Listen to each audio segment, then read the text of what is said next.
who are in support of the motion say aye. And those who are against the motion say nay. The ayes have it.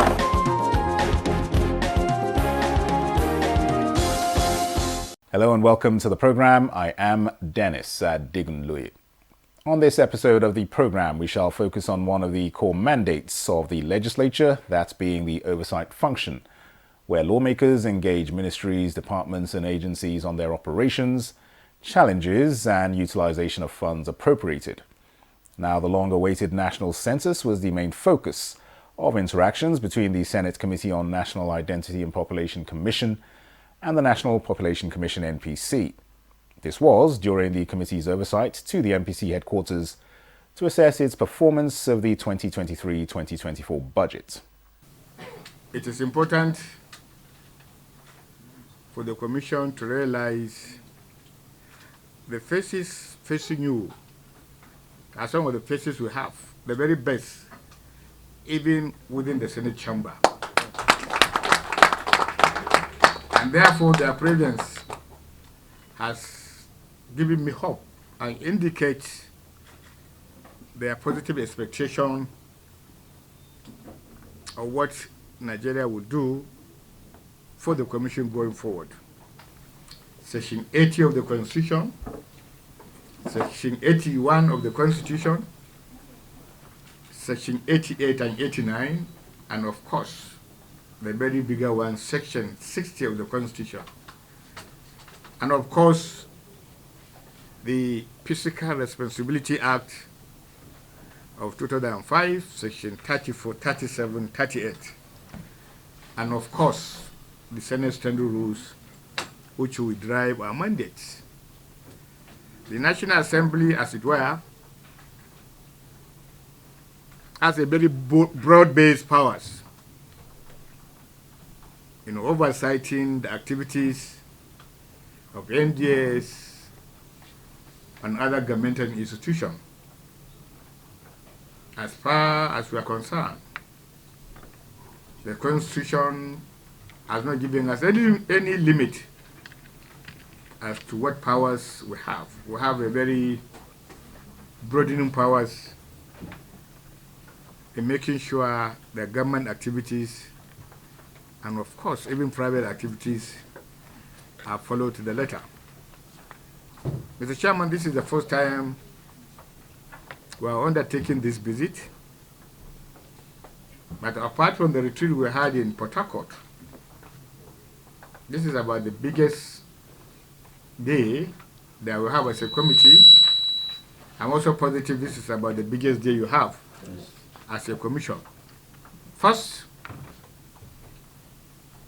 to have an interactive session as to the performances of the budget, especially budget 2003-2004, how far and how well it's performed. Secondly, to be able to understand where we are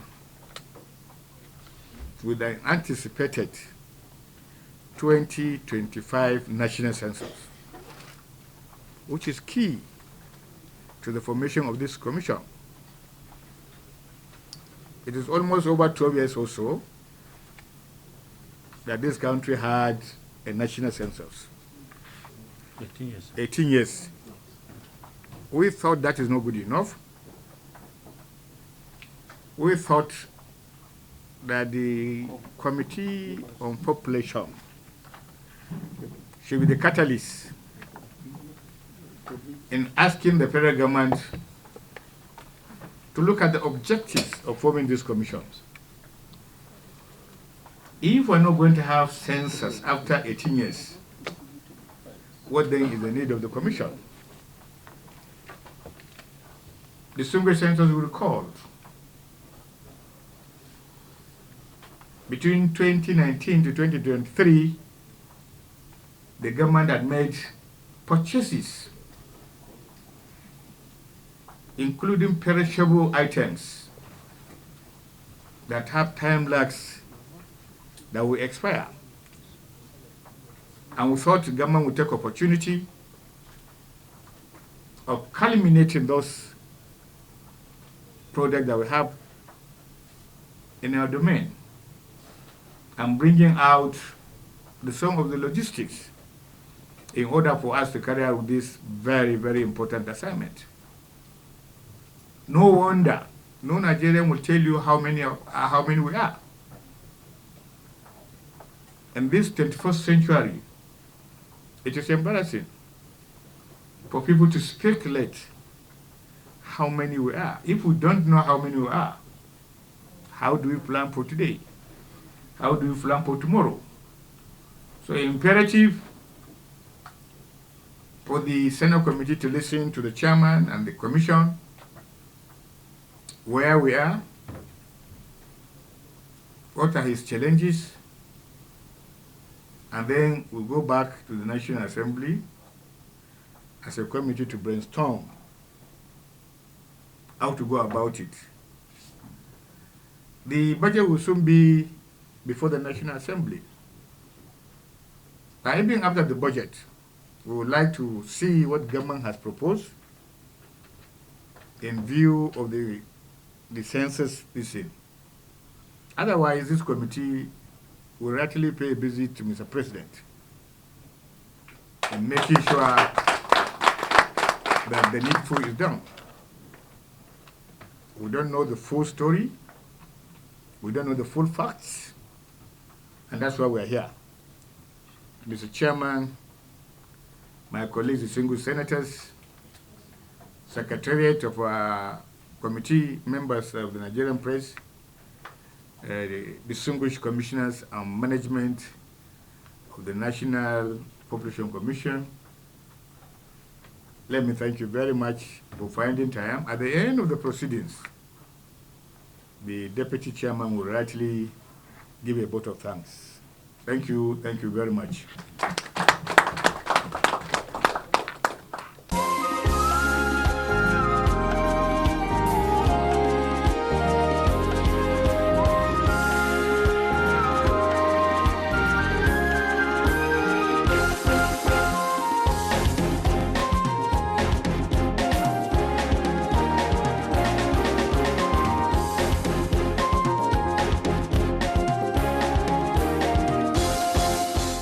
Receiving such a delegation from the National Assembly.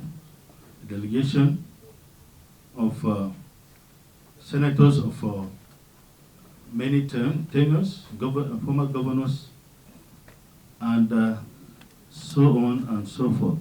You are all the commission that screened right from my humble self to all the federal commissioners here and those that are not here. So it is a great honor to receive you to the National Population Commission.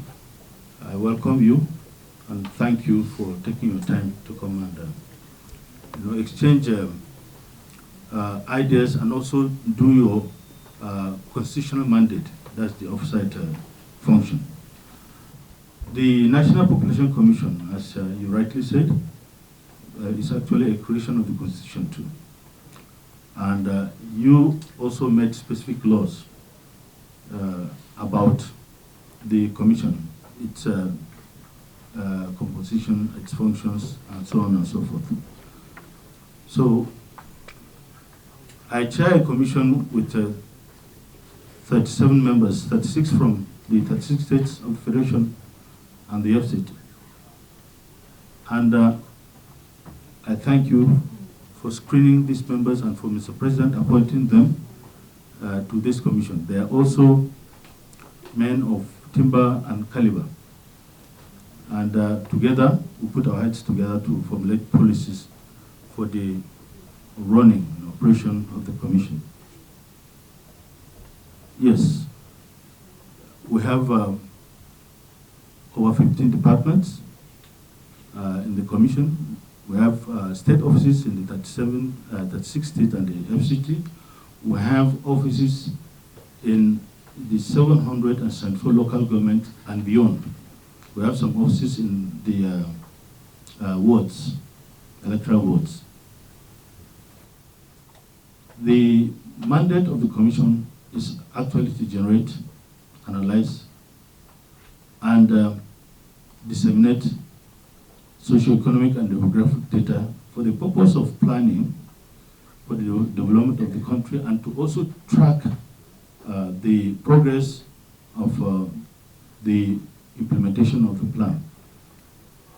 We generate this data essentially through censuses and surveys, and we also maintain a frame for the conduct of civil registration and vital statistics.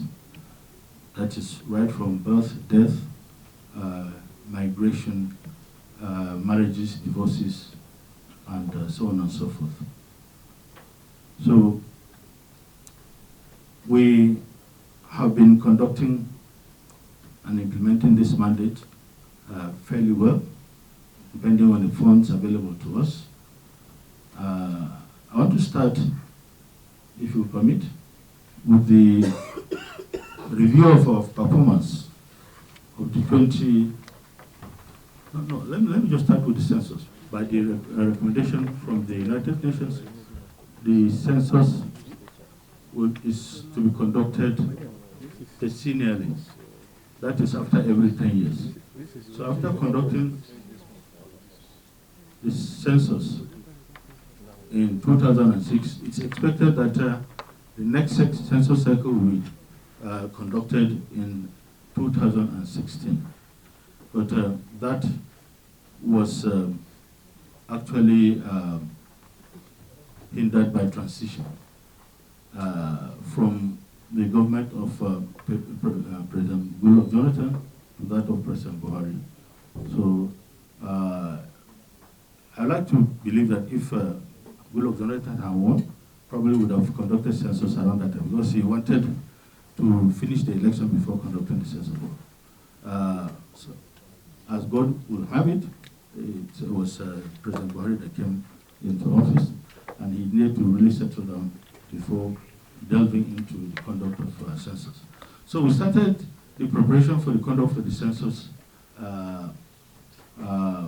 seriously from 2019, when funds were made available to the Commission to do the innovation area demarcation, which is the foundation for the conduct of the census.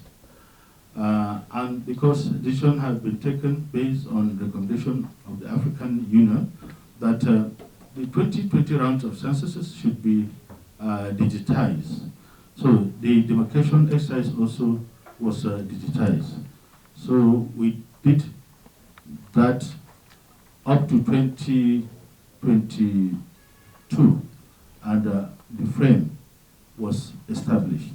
We have the census map that is digital in nature. We use it not just in the Commission, but nationwide. We have digital maps of every part of this country.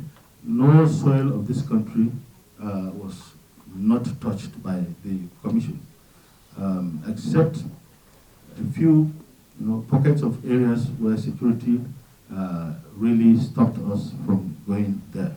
And I'd like to make the case of Abuja in Borno State, even though the security situation has now improved. For giving the go-ahead, we'll go and do the physical demarcation of that place and incorporate it into the frame.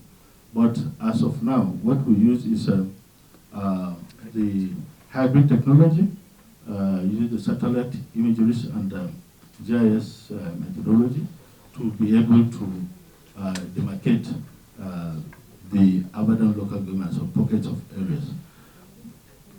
That is not as efficient as the physical demarcation of the area. So the frame has been formed. We actually started preparation to conduct the census, starting with the training of trainers, national training, zonal training,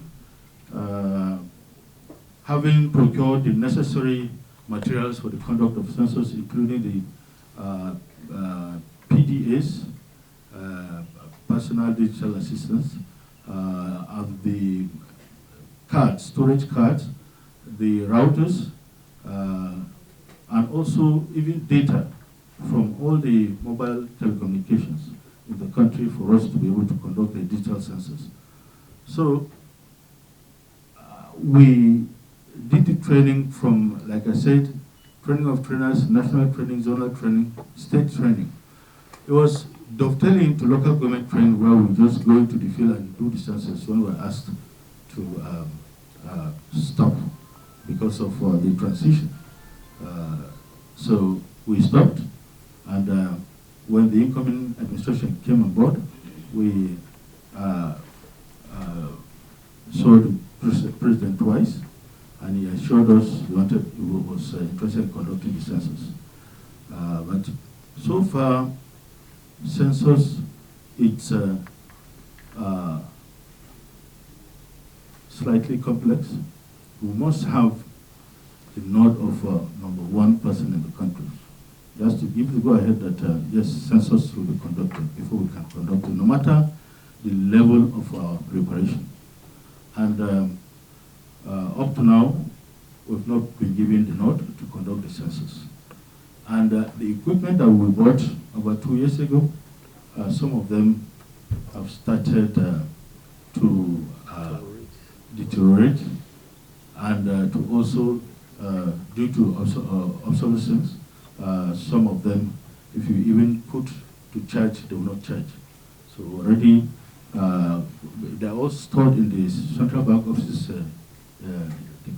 throughout the country. So having withdrawn a few for the purpose of the civil registration and vital statistics system, we noticed that some of them are not functioning. So we decided we are going to do a comprehensive review of the entire sensitive material that we procured to see how many are working and how many are not working. Instead of waiting till we are given the go-ahead, we go to the field and discover some cannot really work.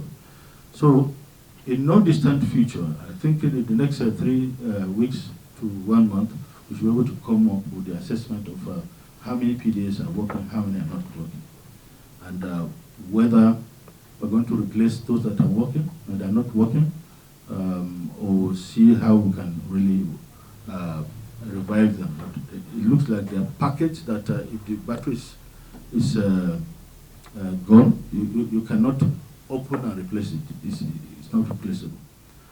So this is where we are under. Now we're at the tail end of the 2024, which is at the end of the 2020 round of censuses. Nigeria has not conducted its census.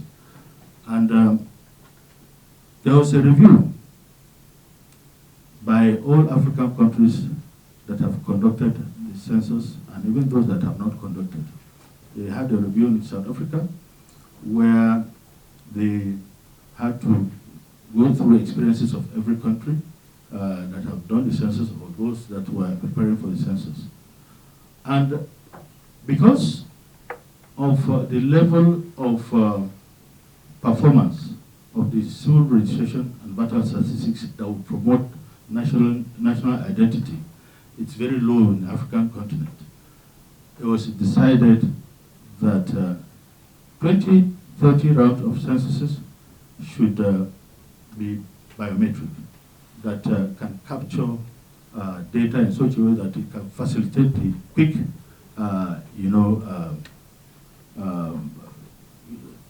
implementation of the national identity system for the country. If we are able to do census with biometric or national register, that means at the end of the exercise, everybody will have would have been registered and would have his own biometric, so we can quickly do national identity for everybody. And just to work on a mechanism for moving forward after census to make sure that we don't go back again. We sustain the tempo of making sure that 100% of Nigerians have identity for the purpose of security and so many other national interests. So we're actually reviewing our methodologies because of this development. Initially, we had to do census without biometrics, but now we have to bring in biometrics. It will add work to the entire census process, and it will impact on the budget. So this is where we are. We have plans to also see Mr. President to brief him about this, but if you can work on this, you'll be able to see maybe faster based on this brief, and if you want to invite us together with you to brief him some more on this, then we are prepared to do that. And I'd like to say that Mr. President himself is also interested in doing the census with biometrics because of the peculiarities of Nigeria. So that is that for the census SAS.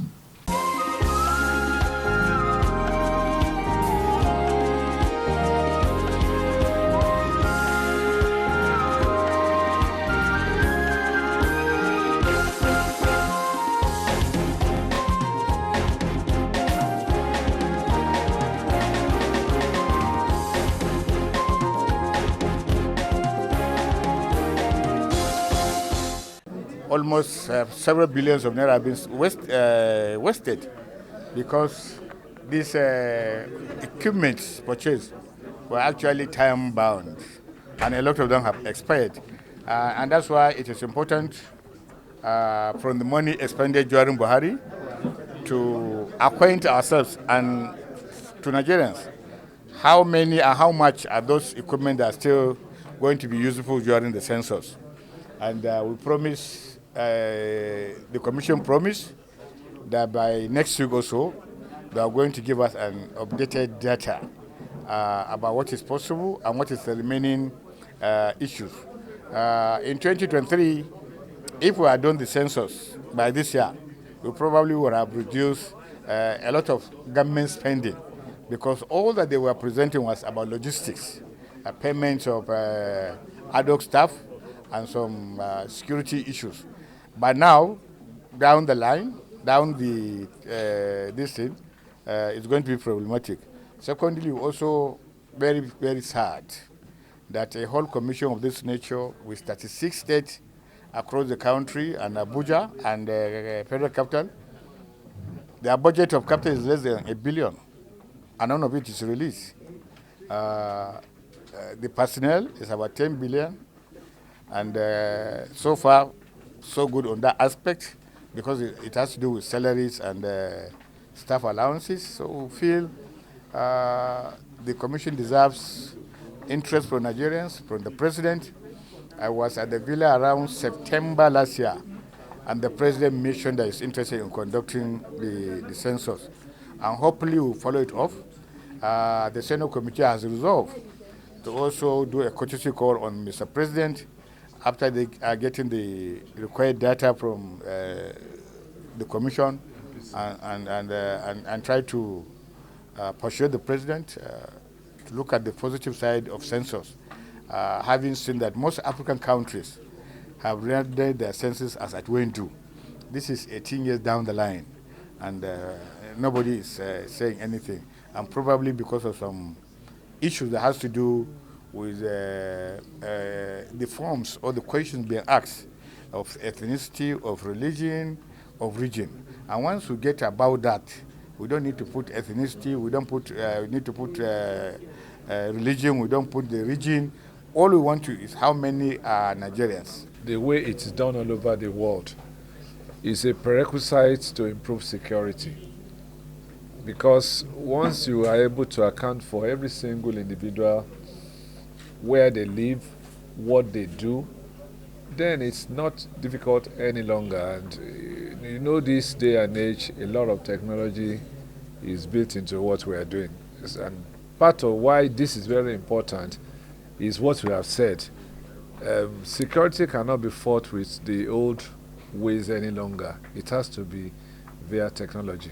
I have no doubt in my mind that what we have seen with the concurrence of Mr. President, we can conduct a reasonable and very accurate census that we as a people can be proud of. Our call is actually for them to really support the commission and the conduct of the census with the provision of necessary funding for us to do the census.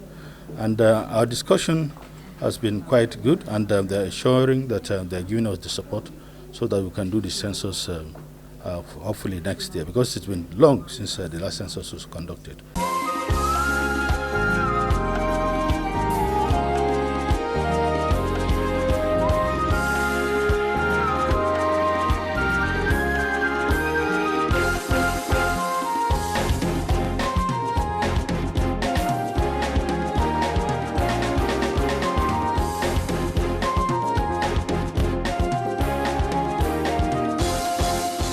Well, that concludes this week's episode of Senate 109. Thanks for watching. I am Dennis Adigunloye. See you next time.